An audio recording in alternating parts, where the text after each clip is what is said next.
Muy buenas noches, tengan todos ustedes. Soy el doctor Eduardo Antonio Lara Pérez. A nombre de la Fraternidad Médica por la Salud, Médicos Unidos por México y el Colegio de Médicos del Estado de Veracruz, les doy la más cordial bienvenida este miércoles 28 de mayo del año 2025. El día de hoy voy a ofrecerles una plática acerca de la brecha de la atención médica en México entre el sistema público contra el servicio privado de alta especialidad. Quiero decirles que este es un tema que decidí, aunque todos sabemos la gran diferencia que existe, a últimas décadas se ha hecho un poco más evidente la distancia, esa brecha de diferencia entre la gente pobre y la gente rica. Y vamos a hablar del derecho a la salud en México, cifras de las realidades del sistema de salud en México, diferencias del sistema de salud público y privado, algunos ejemplos y conclusiones. Quiero declarar que no tengo ningún conflicto de intereses. Y empecemos por qué es el derecho a la salud, que está contemplado en el artículo 4 de la Constitución Política de los Estados Unidos Mexicanos y que dice que toda persona tiene derecho a la protección de la salud. ¿Y qué significa eso? Significa que todos los habitantes de México deben de recibir atención para proteger su salud, que es una responsabilidad del Estado, o sea, el gobierno federal y estatal, que está obligado a garantizar el acceso a los servicios de salud. Esta base legal es el fundamento de la creación de leyes de instituciones como el ISSSTE, el Seguro Social, el IMSS Bienestar, los servicios estatales y están contemplados en la Ley General de Salud. ¿Cuáles son los retos de la garantía del derecho a la salud? La desigualdad en el acceso y calidad entre regiones, la falta de personal médico y recursos, la fragmentación del sistema de salud y estas brechas que existen entre el sistema público y el privado. Con esto debemos de hacernos algunas preguntas para poder desarrollar este tema. ¿Tú tienes acceso fácil a los servicios de salud? ¿Crees que se cumple el artículo 4 en la práctica? ¿Qué mejorarías del sistema de salud actual? Y bueno, hablemos algo de lo que es la pobreza y esta brecha de diferencia entre capacidades económicas. Se estima que en el mundo entre 5 a 6 millones de personas mueren cada año por falta de acceso a los servicios de salud, sobre todo en países pobres. Al menos 67,000 mujeres pierden la vida cada año a causa de mutilación genital femenina o asesinados en manos de su pareja. El hambre mata como mínimo más de 2 millones de personas al año y según estimaciones conservadoras cada año, 231,000 personas podrían perder la vida en países pobres a causa de la crisis climática para el 2030. La desigualdad entonces contribuye muy importantemente a la muerte, cuando menos de 21,300 personas cada día. Eso quiere decir que una persona muere cada 4 segundos. Y aunque existen objetivos de desarrollo sostenible dictados por la OMS, estamos muy lejos de cubrir esos objetivos de manera real.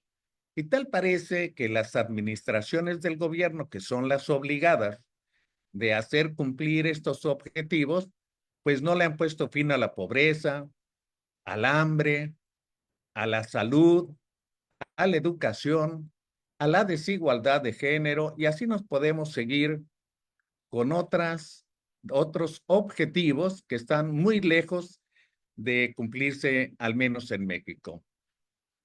Hablando del desarrollo sostenible, que se popularizó en 1987, se habla de sostenibilidad ambiental, el utilizar recursos naturales de forma responsable para preservar los ecosistemas y biodiversidad.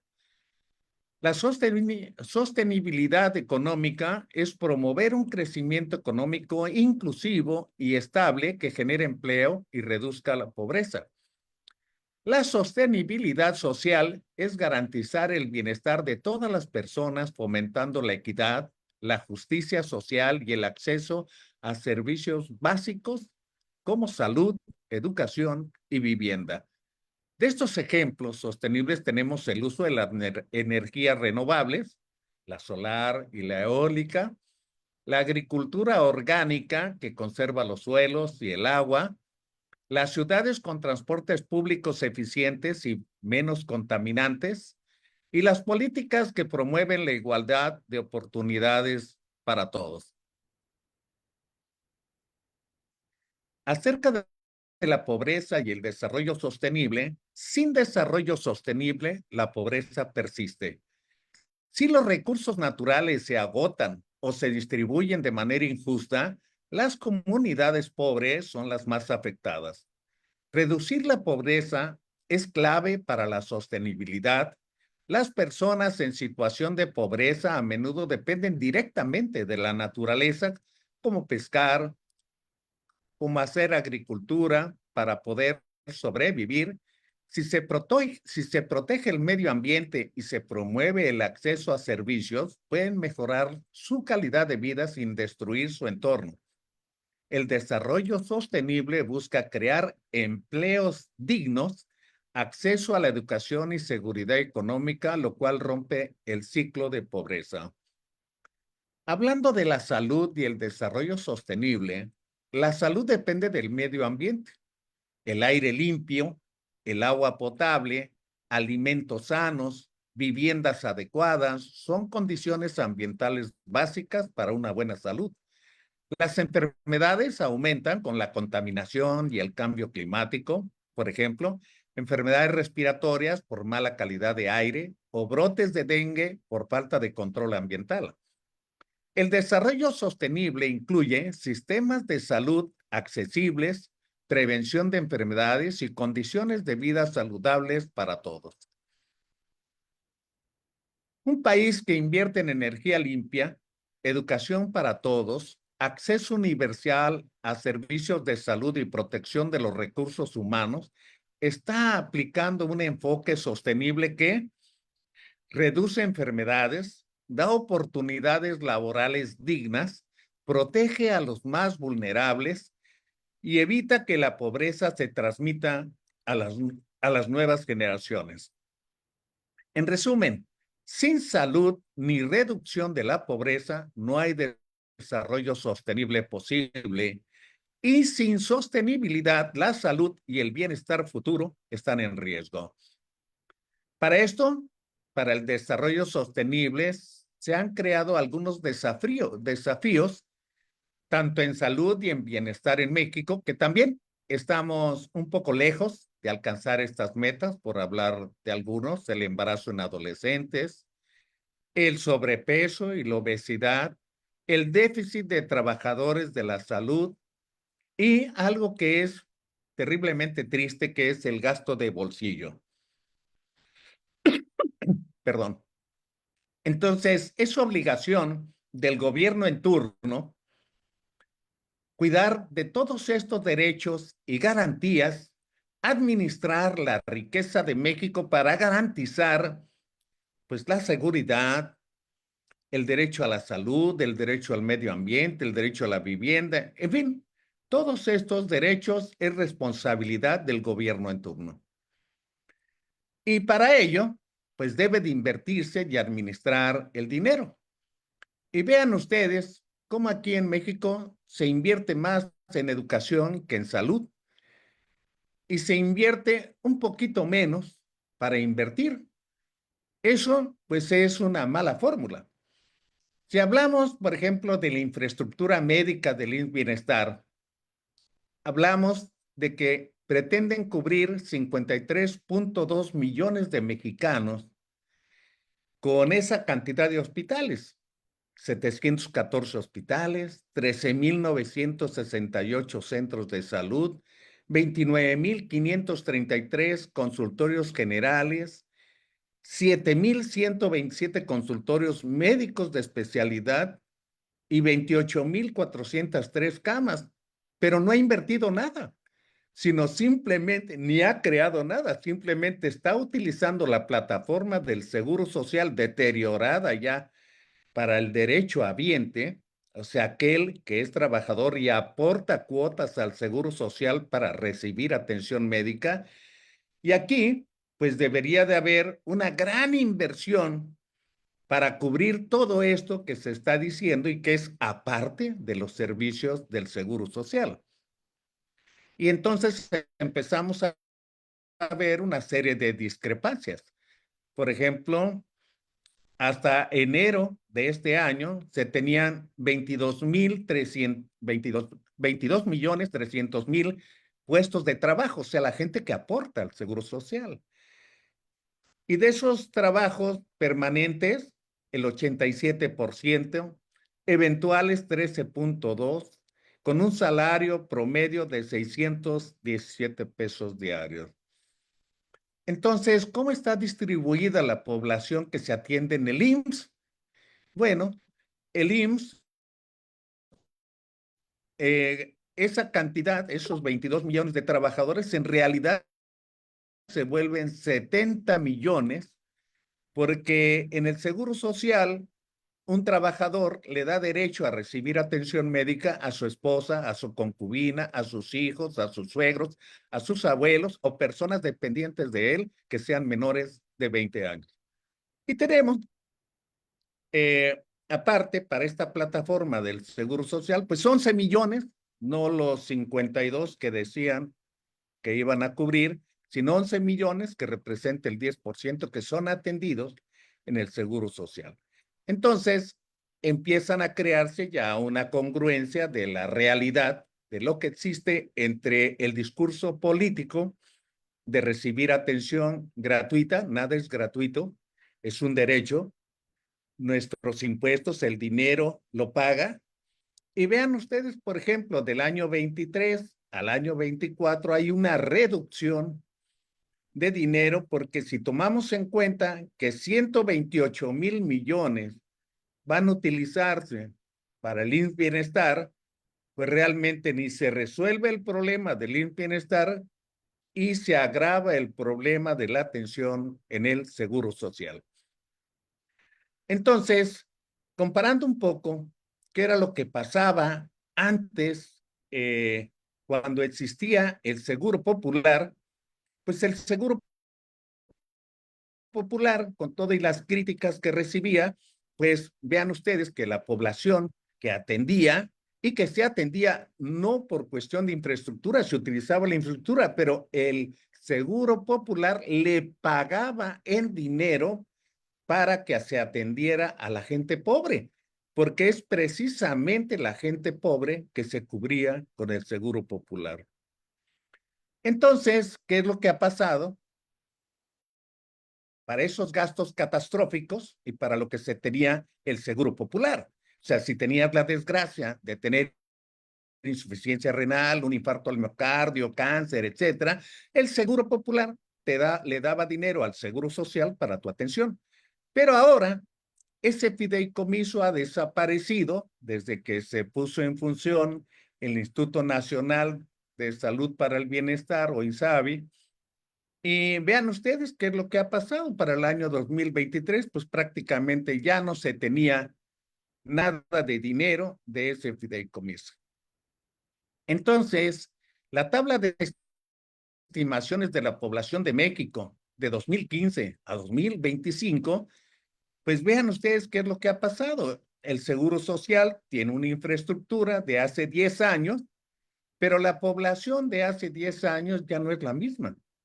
Ahora tenemos más gente mayor que necesitan atención médica, la gente vive más tiempo, tenemos menos trabajos que aportan al Seguro Social y se viene cargando una deuda histórica de atención para personas que no tienen seguridad social, pero sin un financiamiento, sino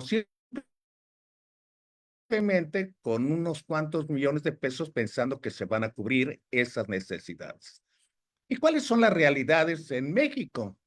En México sigue siendo real las muertes. ¿Qué es lo que pasa con la tasa de mortalidad? La tasa de mortalidad en países desarrollados a países pobres, pues hay una gran diferencia.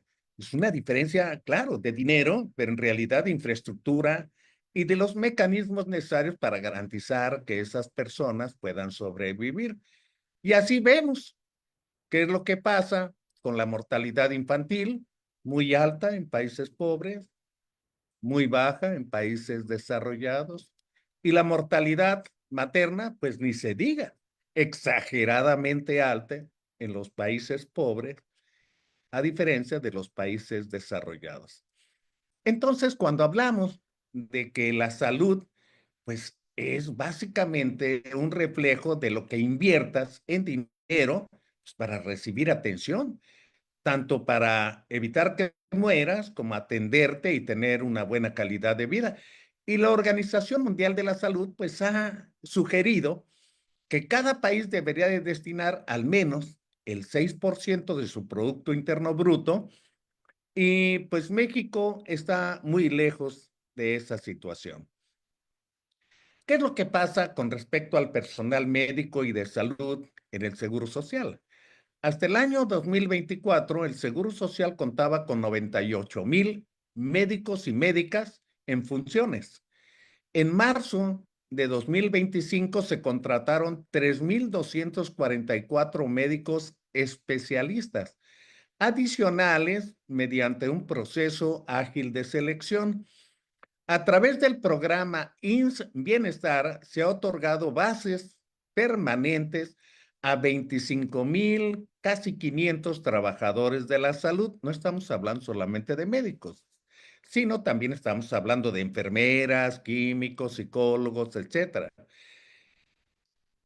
Y con una meta de triplicar prácticamente esa basificación, pero creo que la gente, sobre todo los médicos que han entrado a la bolsa de trabajo del Seguro Social, pues hay médicos que son 08, o sea, suplente, y que llevan 10 o 15 años esperando que lo basifiquen. Así es de que, pues esto verdaderamente como un parche, una solución a medias. A partir de 2025, el IMSS atiende a más de 4 millones de pensionados y pensionadas, quienes reciben sus pagos mensuales. Es otra carga. Los jubilados bajo la ley del 73 del IMSS experimentan un aumento en sus pagos mensuales, ajustando la inflación a partir del 2025. Esto es muy importante porque este incremento es parcialmente beneficioso para aquellos que reciben una pensión mínima y sus pagos aumenten hasta un 12% anual, que estaría por encima de la inflación. Esta situación financiera del Seguro Social, según el informe financiero y actual más reciente del Seguro Social, cuenta con solvencia financiera hasta el año 2037. Bueno, eso quiero pensar que se hizo los cálculos si las cosas siguieran igual, pero es muy posible que estos recursos tengan mucho conflicto en los próximos años. Sin embargo, se estima una situación deficitaria en valor presente de 1,8 billones de pesos, equivalente al 5,2% del Producto Interno Bruto, estimado para 2024. Entonces, el que tengamos ese déficit tan alto, ¿cómo se puede garantizar hasta el año 2037 si cada año se va incrementando el número de jubilados que van a tener derecho a atención y el pago de su jubilación mensual. Entonces, creo que esto, a pesar de que se presentó favorablemente 44,257 millones de pesos, puede ser que haya sido porque hubo un subejercicio en otras cosas que no se cubrieron como necesidades. Llámese medicamentos, llámese elevadores, mantenimiento de equipo u otros pagos. Hasta mayo de 2025, el Instituto Mexicano del Seguro Social, pues ha tratado de reducir ese déficit que tiene de médicos y ha contratado especialistas de 70 disciplinas, médicos familiares un poco menos y enfermería, que se puede ver en esta gráfica de los contratados con respecto al déficit que existe. Y vean ustedes que exclusivamente en el caso de las enfermeras rebasa los contratados a comparación de las necesidades reales. Entonces, volviendo al IMSS y acerca de su personal, se tiene contemplado que en este año se contraten 9,500 plazas, pero se necesitan 15,000. De médicos familiares se contratan 3,000, es lo que se estima, pero se necesitan 5,000. Y de enfermeras se han contratado 36,000 con un déficit aún de 5,000. ¿Qué es lo que ha pasado con la transición de personas sin seguridad social? Y esto lo mencionamos porque a partir de 2004 a 2019, en gobiernos panistas, se creó el Seguro Popular. El Seguro Popular tenía una clase de servicios totalmente definido y un financiamiento que en algunas cosas era mixto y en otras era gratuito con cuotas mínimas. Tenía un impacto muy importante en el acceso, en la reducción del gasto de bolsillo y se iban eliminando algunas desigualdades que existían en los estados. Con la creación del INSABE en 2020 a 2023, se eliminaron las cuotas y catálogos, la promesa de atención universal sin una estructura clara, sin reglas de operación, sin una infraestructura, pues fue una transición caótica, con menor acceso efectivo y un gran desabasto e incertidumbre legal. Desde 1923, ahora, con el IMSS Bienestar, reabsorbe las funciones del INSABI y utiliza la infraestructura del Seguro Social para no derechohabientes. Ahí creo que deberíamos de detenernos un poco porque en algunos sitios, sobre todo en la provincia, se tienen instalaciones de más de 40 y 50 años que están obsoletas y que no se han creado otras instalaciones, y en esas mismas instalaciones se le aumenta un cargo laboral a la falta de personal, a la falta de insumos, y pues va a traer como consecuencia pues una desigualdad muy importante. Y pues aunque se hagan esfuerzos por federalizar y reorganizar, pues finalmente se necesita infraestructura, se necesita invertir dinero. Si comparamos el Seguro Popular con el IMSS Bienestar, pues el acceso era muy formal y muy claro en el Seguro Popular. Ahora es universal en teoría, pero totalmente fragmentado. El gasto de bolsillo realmente disminuyó muy importantemente. Antes la gente tenía que gastar o vender su patrimonio, su casa, su auto, las joyas que tenía para tratar de resolver un problema de salud de su familiar. Y ahora está incrementándose nuevamente con el IMSS Bienestar. Y ya no digamos de los gastos catastróficos que estaban cubiertos parcialmente y que le daba oportunidad a esa persona de recibir atención especializada y de muy alta calidad, eh, con una cuota mínima, y ahora pues ya no se tiene esa posibilidad puesto que esos gastos catastróficos no tienen un fondo monetario para ser enfrentados. La cobertura financiera, entonces, era amplia, aunque era perfectible, y actualmente pues está dispersa con brechas de implementación, muchas dudas y falta de dinero.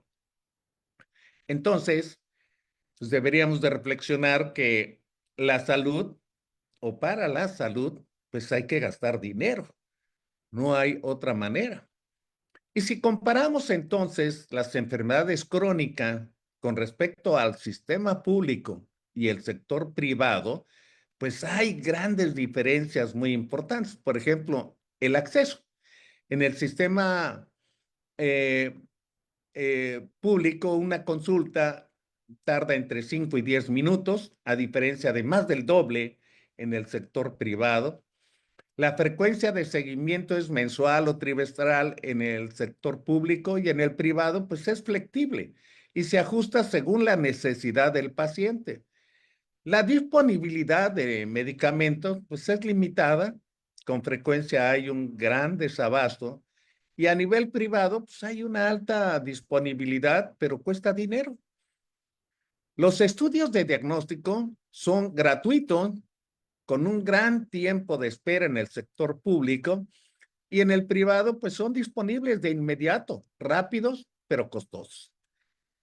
La relación médico-paciente, pues es menos personalizada en el sistema público por la alta carga de trabajo del médico, a diferencia del sistema privado, donde es más cercana y tiene una atención individualizada.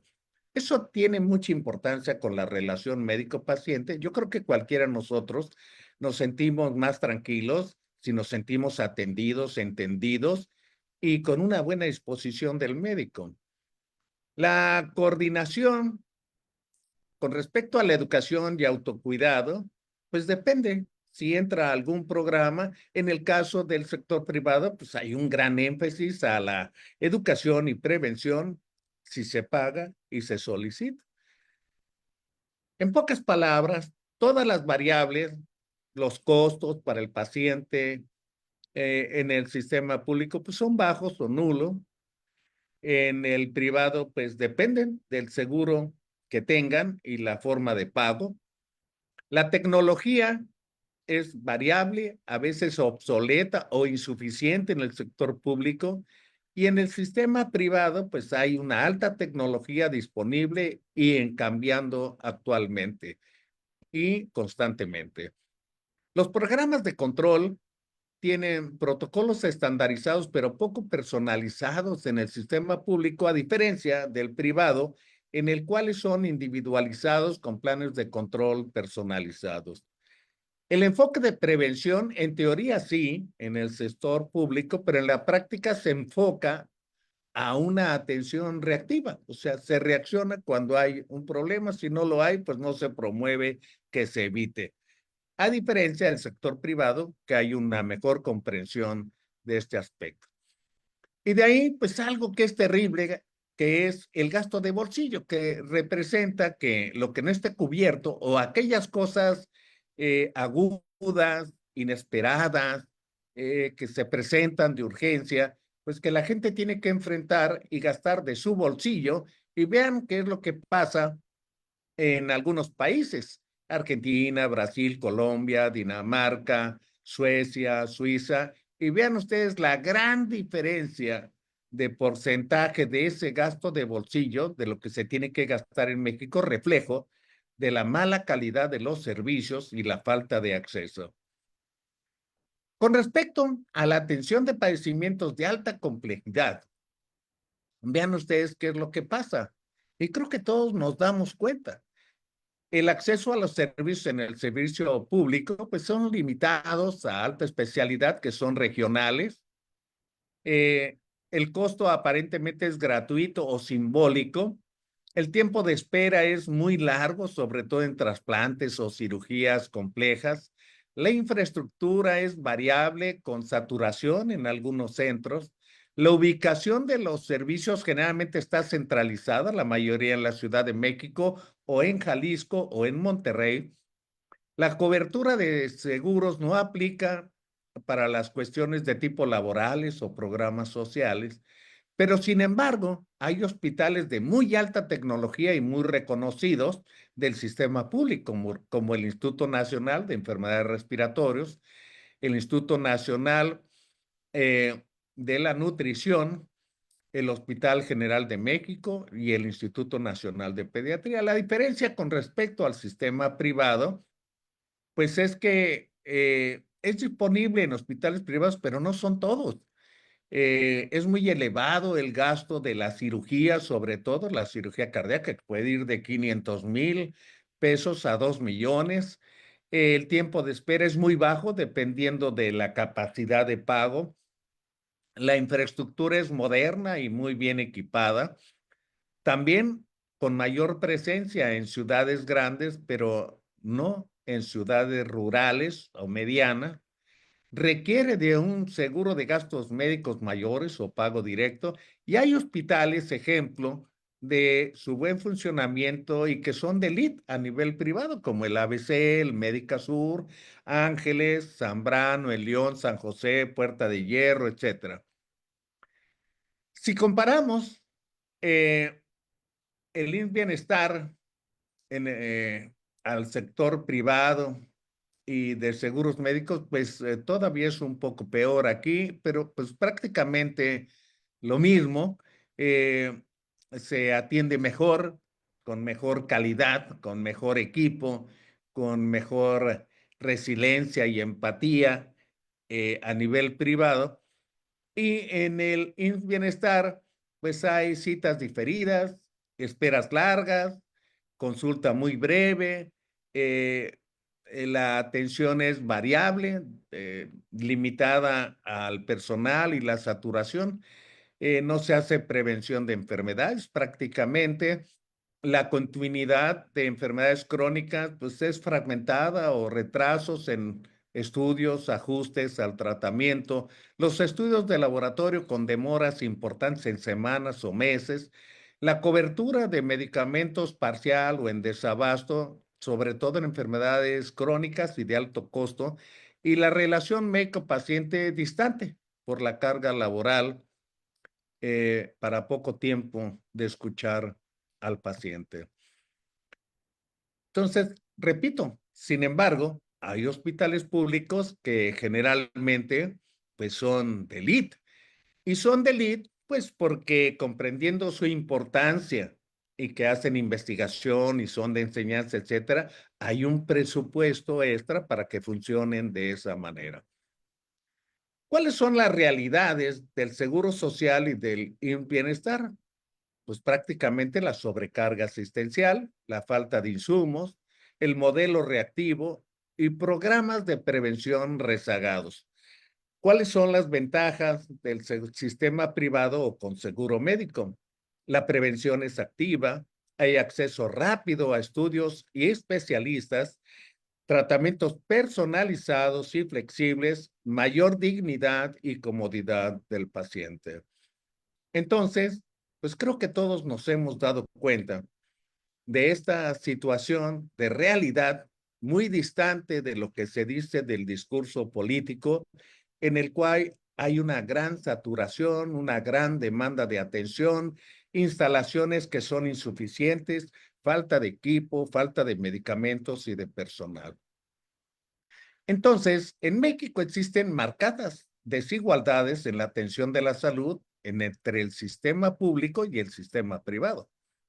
El acceso a la calidad y la oportunidad de servicios médicos varían drásticamente dependiendo de la ubicación geográfica y nivel socioeconómico de la población.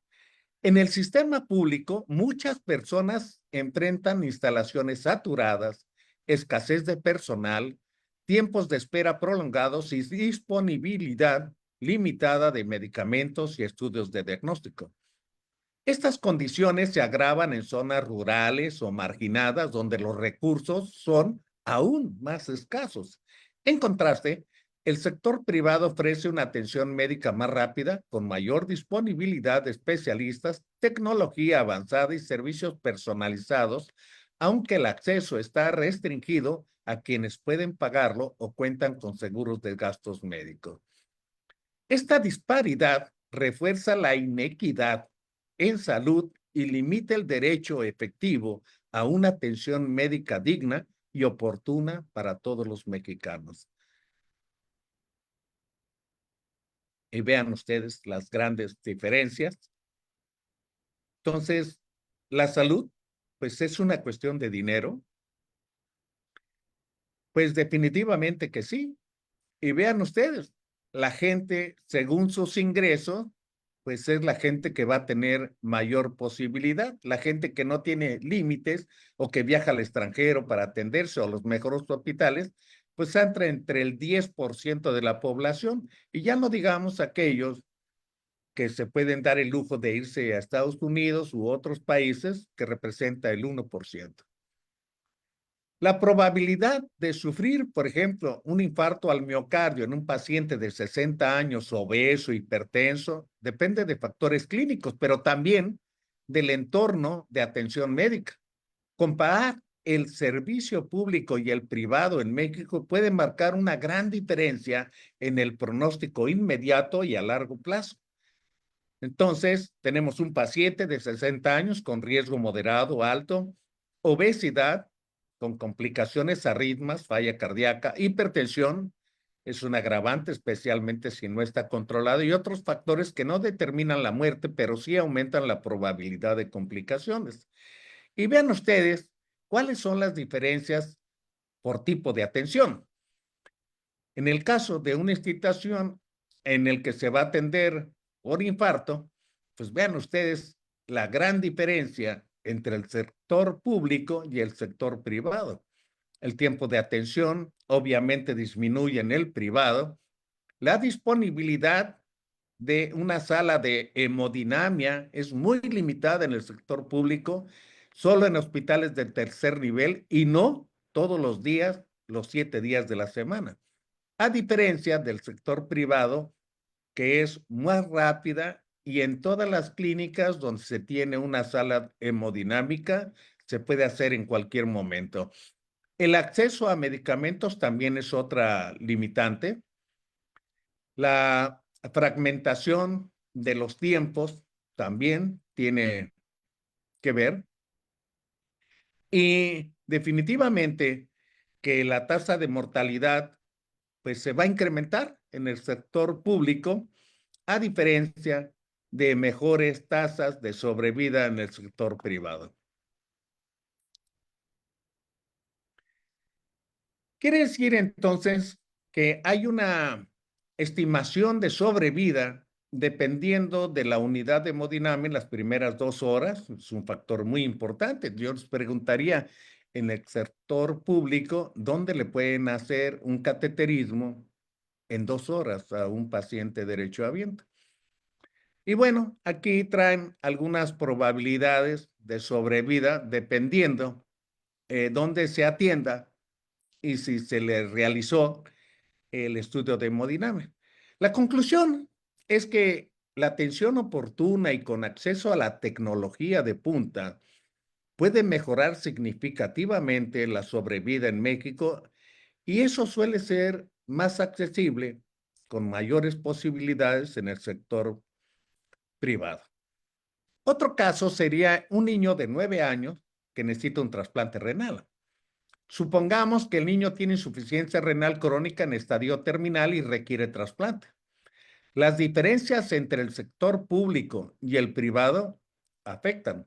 Afectan el tiempo de espera, el costo total, la probabilidad de sobrevida y seguimiento a largo plazo. Y vean ustedes, por ejemplo, en el tiempo de espera. En el sector público, pues hay un gran tiempo de espera, el acceso es gratuito, pero lento, a veces en años. La lista de espera está regulada. El tiempo promedio es de 1,5 a 3 años, dependiendo del estado y tipo de donador. Y en urgencias pediátricas son prioritarios, pero limitados por recursos. A nivel privado, todo es diferente. El acceso al protocolo es muy rápido, puede ser en semanas. Hay una lista de espera que no aplica si el donador es un familiar y se paga. El tiempo de espera promedio es de 1 a 3 meses con donador vivo, admitible, compatible, y las urgencias son inmediatas en el sector privado. Hablando de los costos del trasplante, en el sector público, pues es gratuito, cubierto al 100%. Los estudios son gratuitos, pero lentos. Los inmunosupresores que van a ser de por vida son gratuitos. Si se sigue en control institucional, se pierde. Si no llevan el control institucional. El seguimiento médico y hospitalario es gratuito, pero con esperas muy largas. A diferencia del sector privado, el costo puede variar entre 800,000 a 1,500,000. Los estudios pre-trasplantes son rápidos, pero hay que gastarse entre 150 y 300,000 pesos. Los inmunosupresores hay que gastarse entre 8,000 a 20,000 pesos por mes y de por vida. Y el seguimiento médico, pues resulta entre 5 y 20,000 pesos entre consulta, estudios y medicamentos. La sobrevida, ¿qué es lo que se puede esperar y, de sobrevida y la calidad de la segura? La sobrevida 1 año con un injerto andan más o menos en estadios similares. Esto se va a ir afectando conforme pase el tiempo, y creo que es muy lógico pensarlo, con menor supervisión, déficit de estudios o de controles, pues se va mejorando en el sector privado. La adherencia al seguimiento y tratamiento se ve afectado por las condiciones del sector público, a diferencia del sector privado.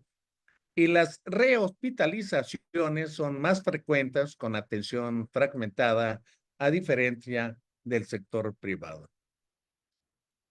La conclusión es que en el sistema público, un trasplante renal es lento, si es gratuito, limitado con recursos, y la sobrevida es buena, pero con mayor riesgo a largo plazo. En el sector privado el tiempo es más rápido, es un costo elevado y la sobrevida es mayor, con mayor seguimiento y continuidad. También las limitaciones geográficas son un impedimento para el trasplante renal. Aunque el IMSS cuenta con protocolos y cobertura para trasplante pediátrico, no todos los hospitales de alta especialidad pueden realizarlo. Incluso algunos que lo realizaban hasta antes de 2018 se han visto limitados en material e infraestructura para seguirlo haciendo. Así es de que solamente se garantiza en 3 ciudades cumplir con estos requisitos: la Ciudad de México, Guadalajara y Monterrey. En otros estados, aunque hay hospitales del Seguro Social, no todos cuentan con equipos multidisciplinarios completos, o sea, nefrología pediátrica, urología, infectología. La infraestructura quirúrgica especializada en niños, los laboratorios de histocompatibilidad avanzados o programas de seguimiento post-trasplante con inmunosupresión especializada. ¿Qué implica esto si el niño es de Chiapas, de Oaxaca o de otro sitio? Uno, pues hay que hacer un traslado. Y va a depender también si las distancias son muy largas. Eso implica un gasto adicional y en ocasiones hay una deserción por esta situación de todo el proceso, lo que significa que las inscripciones en la lista de espera se pueden alterar por esa situación. Entonces, un niño de la Ciudad de México o Guadalajara, pues va a tener acceso directo a evaluación y cirugía, mayor probabilidad de trasplante oportuno, mayor seguimiento a largo plazo, a diferencia de un niño en estado sin centro de trasplantes que necesita un traslado interinstitucional con mayor tiempo de espera y más complicaciones, con riesgo de pérdida del injerto por falta de seguimiento temprano. Esto genera inequidad estructural. La conclusión a la que llegamos es que para hacer un trasplante renal, pues depende mucho dónde nace el niño. En muchos casos, su posibilidad de recibir un trasplante renal y oportuno va a depender de ello. El IMSS tiene una red de atención que incluye unidades médicas de alta especialidad, tiene 25, unidades de segundo nivel, que tiene 255, y unidades de primer nivel, que se calculan en más de 1,500. Eso es lo que debe de garantizar los servicios de atención del Seguro Social. Pero estos servicios se utilizan, estos servicios públicos, las utiliza el 24.6% de la población. Y a diferencia de que el 44 solo recibió algunos servicios públicos. El IMSS y el Seguro Social cubre a más del 80% de la población asegurada y el ISSSTE el 18% restante. El IMSS Bienestar, entonces, debe de cubrir todo lo demás en los 23 estados en los que tiene convenio, y la cobertura sanitaria universal, pues está muy lejos de la realidad y va a tener grandes dificultades, sobre todo económicas. Las coberturas de salud en México han mejorado, pero enfrentan algunos desafíos. Por ejemplo, subir la cobertura de afiliación, cubrir la cobertura universal del sistema público, esos 22,5 millones, hacer una cobertura efectiva para tiempo de espera y percepción de la calidad, y no solamente cobertura básica, que es entre los más bajos según la OCDE México. ¿Cuáles son las áreas y desafíos a mejorar? Bueno, pues el acceso a los servicios públicos, la calidad de los servicios, el gasto del bolsillo, disminuirlo y hacer que toda la gente en México reciba atención médica. Y vean ustedes entonces qué es lo que pasa en diferentes países dependiendo de la calidad de atención pública y el gasto de bolsillo que se tiene que hacer en situaciones de urgencia o catastróficas. Y bueno, pues México está muy lejos, muy en desventaja con estos números. Y claro que existen hospitales muy importantes a nivel mundial, la Clínica Mayo, la Clínica de Cleveland, Massachusetts, el Johns Hopkins, en Toronto, etcétera. En México, los mejores hospitales privados también existen, la Médica Sur, el Centro Médico, el ABC, el Hospital Lomas, Christus Muguerza, etcétera, pero todos ellos están prácticamente en 3 ciudades. Están en la Ciudad de México, en Jalisco y en Monterrey. Y algunos hospitales que se escapan de esos rankings, como el Hospital Regional número 20 en el Estado de México y el número 17 en Quintana Roo. Quiere decir entonces que en estas 3 ciudades tenemos 20 millones de mexicanos que la tienen más fácil simplemente por vivir ahí. Tienen que gastar menos, tienen más oportunidad en cualquiera de las situaciones, tanto en el sector público como en el privado.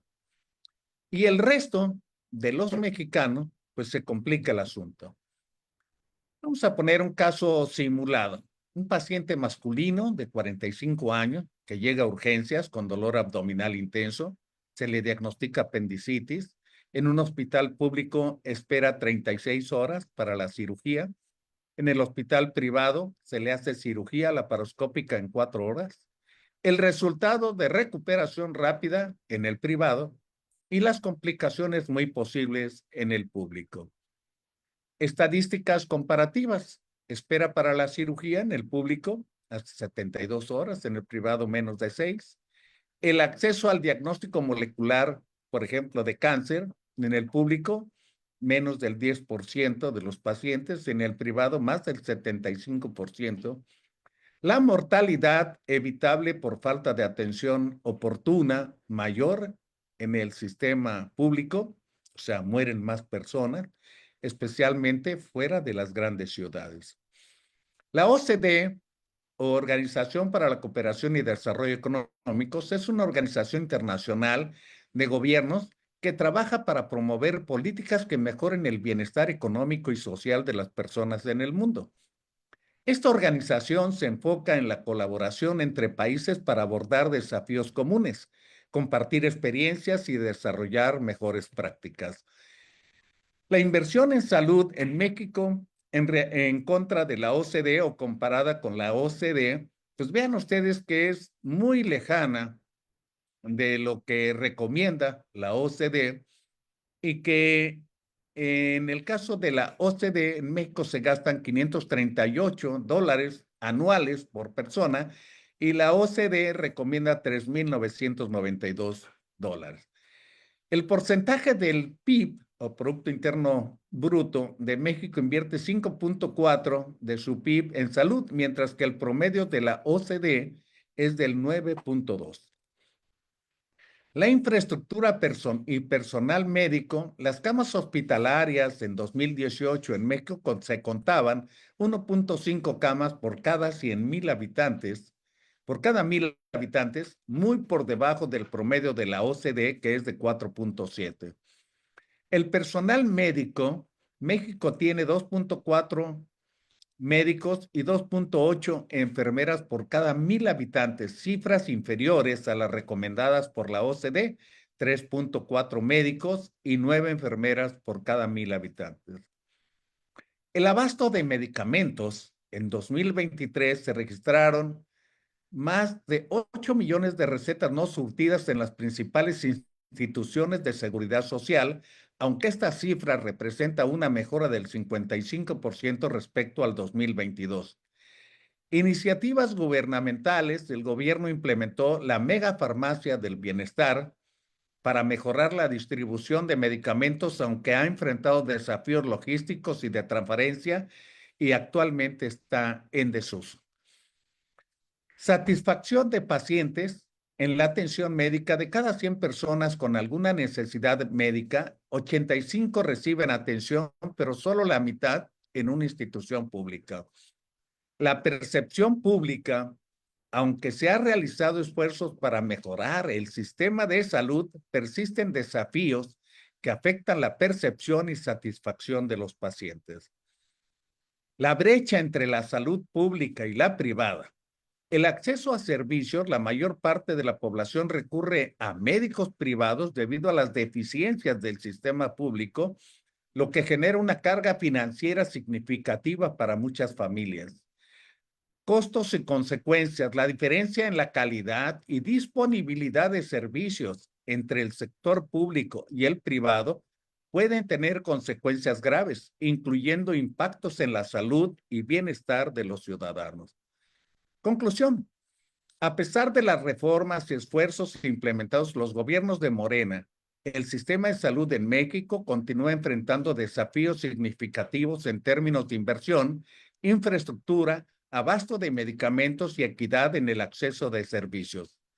La comparación con los estándares de la OCDE destaca la necesidad de una mayor inversión y reformas estructurales para cerrar las brechas existentes y garantizar una atención médica de calidad para toda la población. En la inversión de salud, el PRI hasta el año 2000, durante las décadas 80 y 90, se implementaron reformas estructurales para la atención primaria y descentralización de los servicios médicos. Sin embargo, la falta de recursos económicos limitó la efectividad de estas reformas. En el PAN, de 2000 a 2012, se introdujo el Seguro Popular en 2004, lo que permitió que cerca de 50 millones de mexicanos accedieran a un esquema de aseguramiento público en salud. La inversión pública en salud aumentó 2.4 a 3.2 del Producto Interno Bruto entre 2003 y 2013. Morena, desde 2018, la inversión en salud ha sido del 5.4 del Producto Interno Bruto, aún muy por debajo del promedio de la OCDE del 9.2. La infraestructura y personal médico en el PRI se fundaron instituciones clave como el IMSS en 1943, el ISSSTE en 1959, lo que fortaleció la infraestructura de salud. En el PAN, el Seguro Social amplió la cobertura, pero persistieron desafíos en la calidad y eficiencia de los servicios. En Morena se han implementado programas como IMSS Bienestar y se ha anunciado la reapertura de 99 quirófanos cerrados por falta de personal o fallo en sus instalaciones.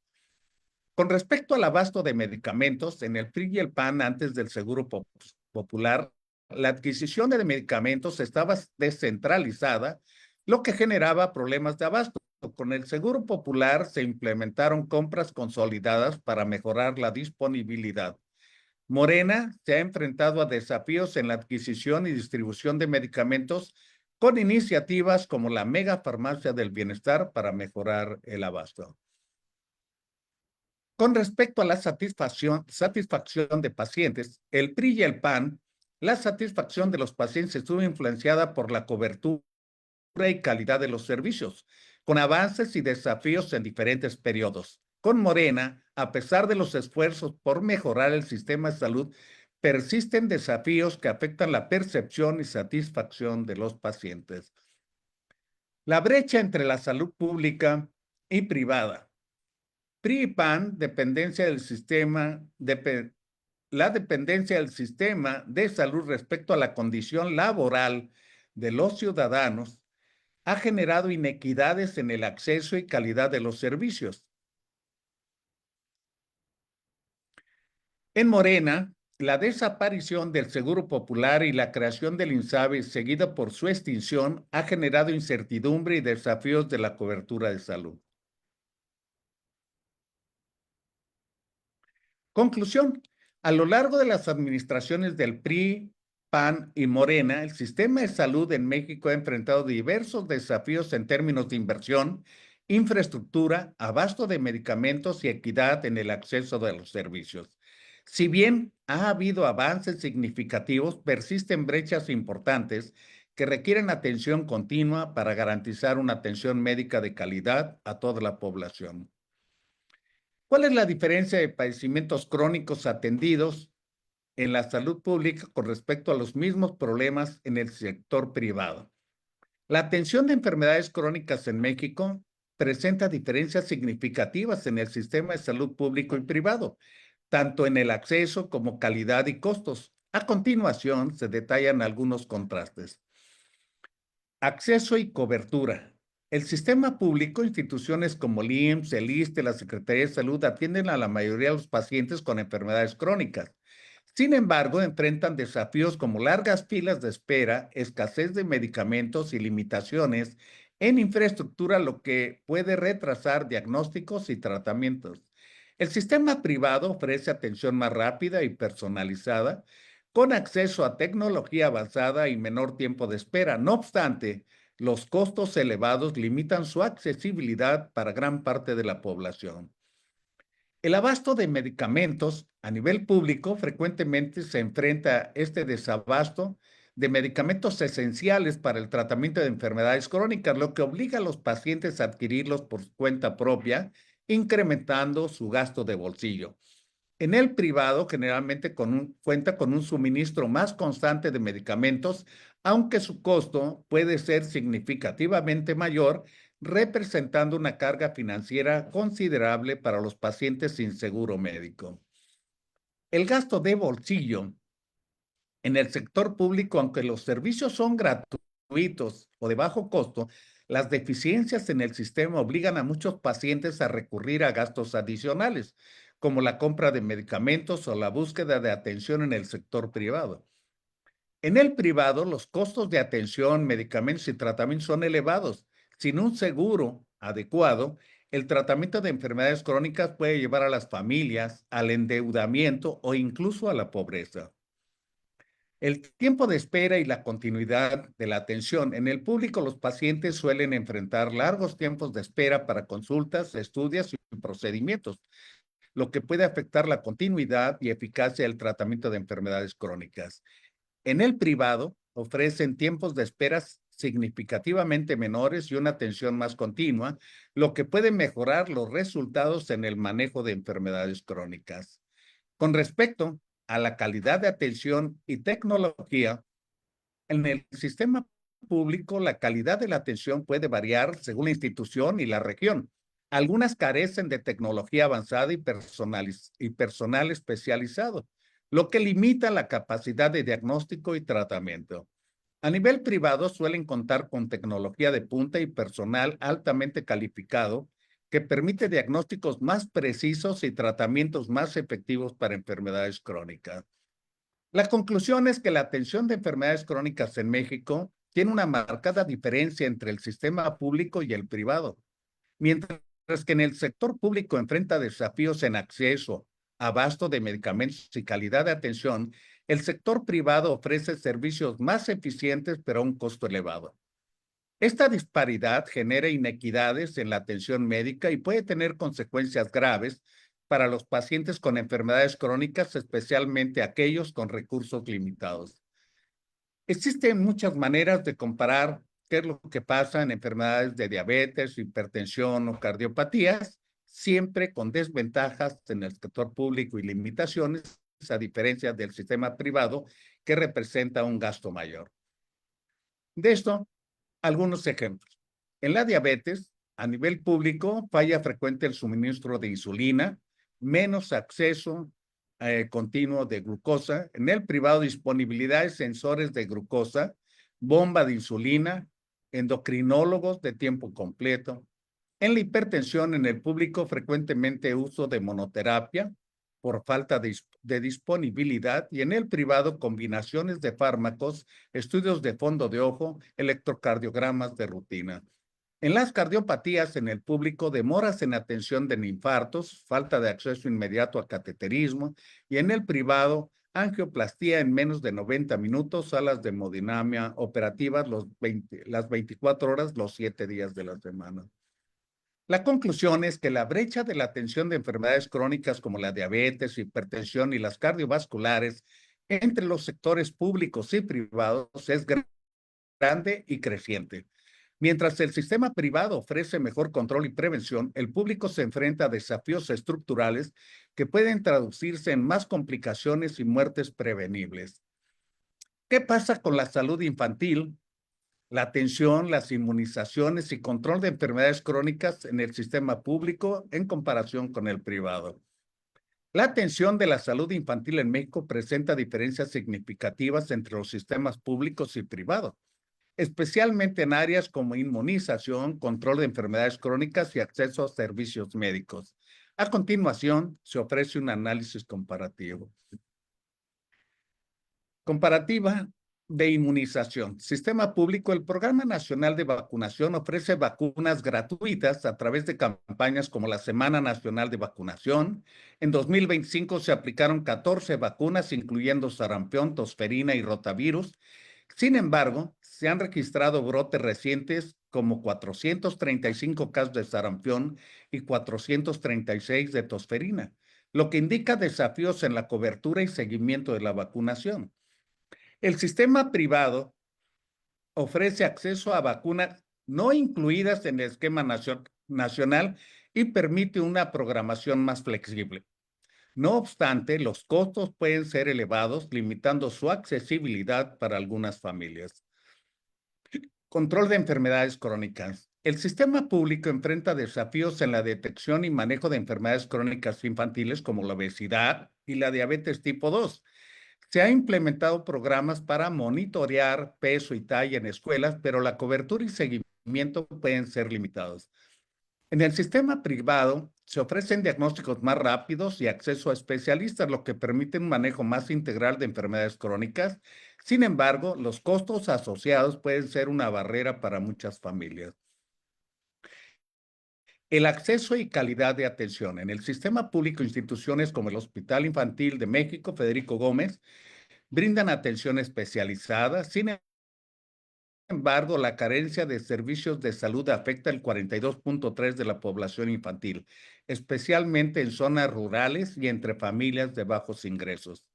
El sistema privado ofrece atención más rápida y personalizada con tecnología de punta. No obstante, el acceso está limitado por la capacidad de pago de las familias. Y vean ustedes un comparativo de lo que hemos mencionado, siempre a favor del sistema privado, a diferencia del sistema público. La conclusión es, la salud infantil en México enfrenta desafíos significativos, especialmente en el sistema público, donde la cobertura y calidad de atención pueden verse comprometidos por limitaciones de recursos y desigualdades regionales. El sistema privado ofrece ventajas en términos de rapidez y calidad, pero su accesibilidad está restringida por los costos asociados. Un ejemplo es una tabla comparativa detallada del sistema público y privado con respecto al asma infantil, cubriendo diagnóstico, tratamiento, seguimiento y atención. Y vean ustedes qué es lo que pasa. A nivel público, se carece de un sistema de enseñanza, no se utilizan pruebas de función respiratoria y generalmente siempre se tiene los servicios de urgencia pues, para las atenciones de los cuadros agudos, diferencia del sector privado que ofrece pruebas de alergia, pruebas respiratorias y puede cubrir mejor esos imprevistos, tanto de consulta, inhaladores, espirometría, que representan un gasto extra.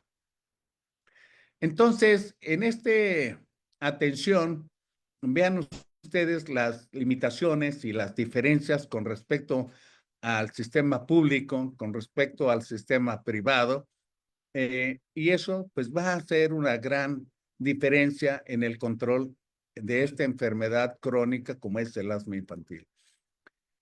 El asma infantil, entonces, bien controlada, puede evitar hospitalizaciones y mejorar la calidad de vida escolar y familiar. En el sector público, las limitaciones de acceso, seguimiento y desabasto dificultan un control. En el sector privado, el control tiende a ser mucho más eficaz, pero el acceso está restringido a familias con recursos económicos o seguro privado. En resumen, la atención médica en México es deficitaria principalmente por falta de presupuesto, infraestructura, personal suficiente y capacidad para garantizar el abasto, regulación de vacunas y medicamentos. Además de promoción de la salud y la prevención, siguen siendo áreas olvidadas o mal ejecutadas. Por otro lado, la atención médica privada ofrece mejores condiciones, tecnología y oportunidad, pero con costos elevados que solo una minoría de la población puede pagar y que no están disponibles en todas las ciudades del país. Aquí, las diferencias del sistema de salud público y el sistema de salud privado. En el público nos conformamos con lo mínimo y en el privado queremos lo mejor. Estos son los lugares de los seguros de gastos médicos y qué es lo que ofrece actualmente la medicina privada. Cirugía robótica, quirófanos de muy alta tecnología para hacer cualquier tipo de cirugía de cráneo, de tórax, de abdomen, de articulaciones, ahora garantizándose por médicos subespecializados con una gran tecnología. La tomografía de positrones para detectar oportunamente cáncer, la interpretación de la tomografía de positrones y la posibilidad de recibir radioterapia selectiva y específica tanto para próstata, pulmón, melanoma, linfoma, cabeza o cuello o seno.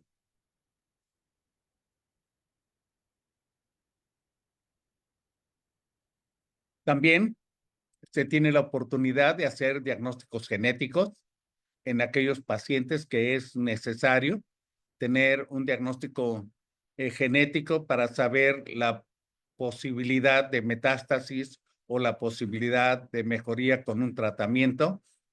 Esto lo vemos muy fácilmente con el cáncer de seno, haciéndose Oncotype o MamaPrint o GenoPlus. Y también algunas enfermedades en que seguramente en muy poco tiempo se van a poder tratar por ingeniería genética o CRISPR. Ya no digamos aquellos pacientes que tienen prótesis cibernéticas que pues muy difícilmente las van a tener acceso en el sistema público. Entonces, ¿qué se necesita para tener un buen sistema de salud? Ideas viables y no solo buenas intenciones. Proyectos, planes y programas con resultados. Comprender que la salud cuesta dinero y una responsabilidad social y financiera. Eso es, invertir en salud pública es una decisión política y económica que debe de asumir la sociedad en su conjunto. Si eres una persona con escasos recursos, dependes del servicio público en salud, como Seguro Social, ISSSTE, Bienestar o los servicios estatales, lo que esperarías y lo que realmente reciben pueden ser bastante distintos. A continuación, te presento un contraste realista y directo. ¿Qué esperas de los derechos y aspiraciones legítimas? Acceso oportuno a la atención médica, medicamentos completos y gratuitos, estudios y diagnósticos disponibles, atención especializada sin trabas, trato digno y respetuoso, hospitalización y cirugías necesarias. Y lo que muchas veces recibes es la realidad del sistema de salud público. Largas filas y tiempos de espera, desabasto de medicamentos, falta de insumos y tecnología, burocracia para ver un especialista, personal médico saturado y estresado, camas y cirugías limitadas. Y vemos que hay protestas de los trabajadores de la salud por estas situaciones. Y entonces deberíamos, en la reflexión final, decir, la salud, sí, es una cuestión de dinero.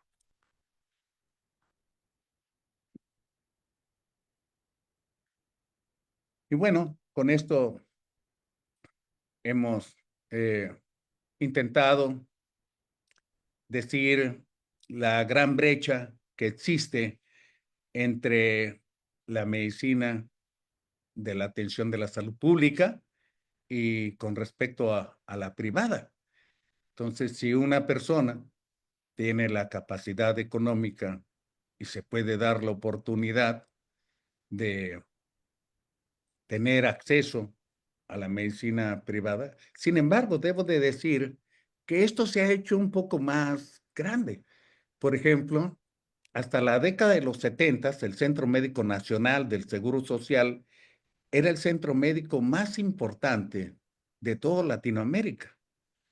Y más importante quiere decir por lo que hacía, por las modas que hacía, por el equipo que tenía, por la investigación y grandes médicos que destacaron en esa década. Sin embargo, en aquel entonces, cuando alguien de la clase media, que era más amplia que ahora, decía, no me voy a atender en el Seguro Social, excepto si necesito algo muy elaborado. Trasplante renal, un infarto, una atención de cáncer, entonces voy al Seguro Social. Ahora, a esas décadas de distancia, ahora ya no es garantía.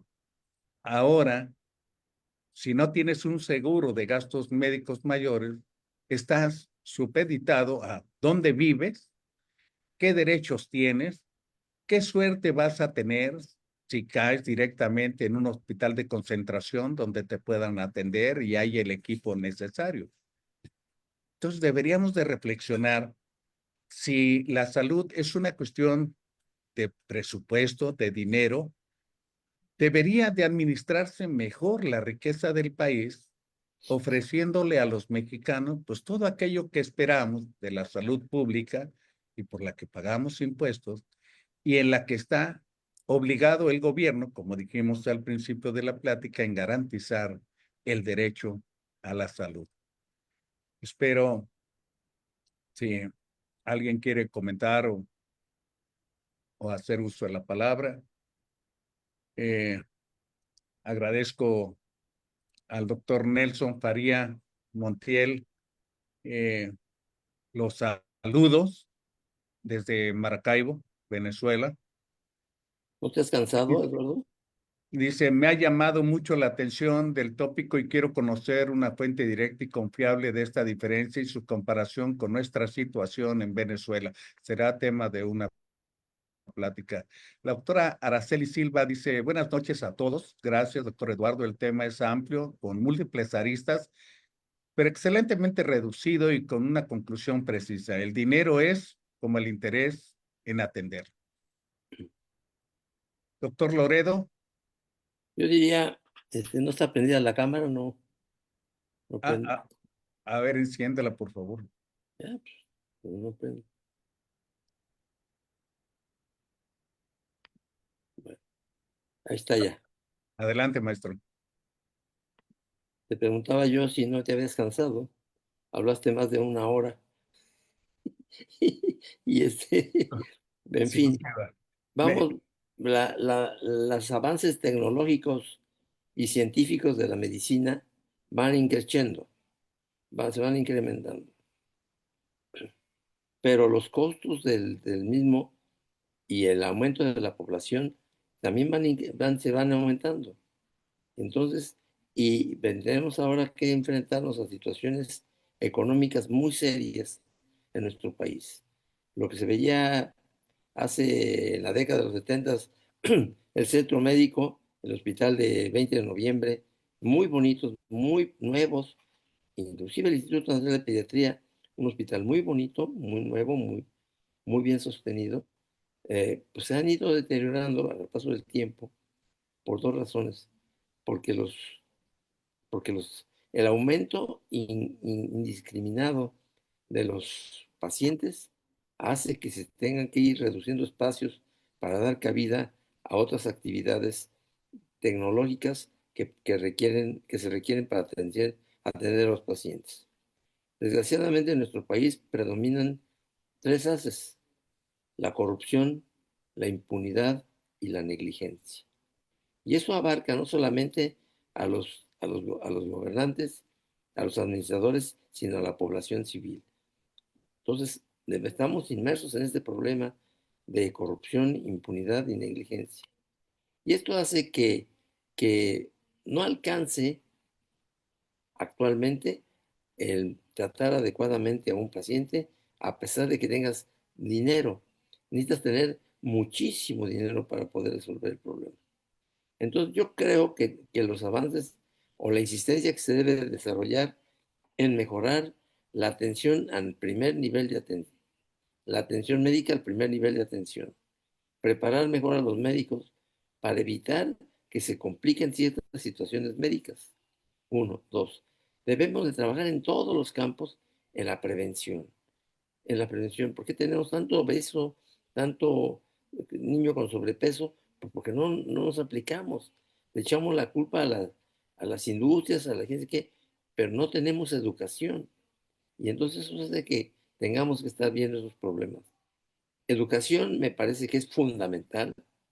Prevención es básico y tenemos que estar atentos todos los médicos que aunque no podemos vencer las adversidades sociales para la salud, en cada paciente en específico sí podemos lograrlo. En cada paciente, la pobreza, a ver cómo le damos la vuelta al cuadro, pero al círculo, pero lo podemos resolver.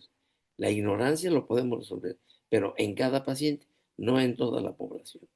En fin, es cosa de ver el problema como tú lo has presentado, pero cada uno de nosotros debe tener una solución al problema y que no nos caiga la angustia, la depresión de que no podemos resolver los problemas.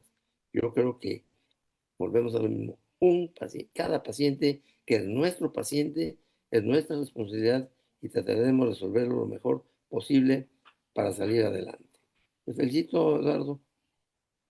Muy amable, maestro. Fíjese que cuando empezó diciendo de la corrupción y toda esta serie de cosas, yo quería agregar muy rápidamente también la mala administración.